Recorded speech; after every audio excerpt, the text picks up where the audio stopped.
can you just kind of break down your concerns really quick? Yes, absolutely.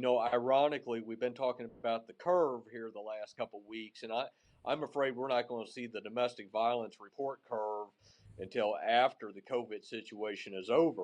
So many times with domestic violence investigations, we see that the abuser has control over the victim.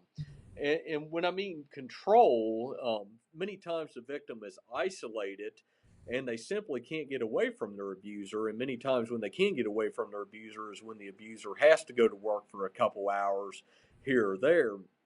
So I'm very concerned about our victims here in Callaway County that just simply don't feel safe right now to make that report to get themselves in a better situation. And unfortunately, as we see, when victims aren't able to make a report, many times the situation just gets worse. And that's my fear here in Callaway County, is because of the stay-at-home order that our victims are more isolated and in more contact with their abusers than they've ever been. So yes, I have a lot of concern.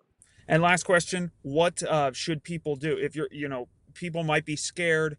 What is your advice as a law enforcement leader?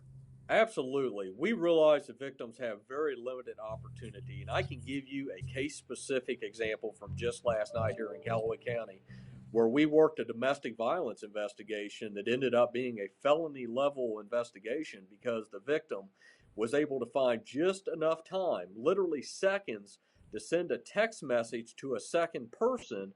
And it was that second person that called us, and we were able to immediately respond to the residents and remove that victim from the situation.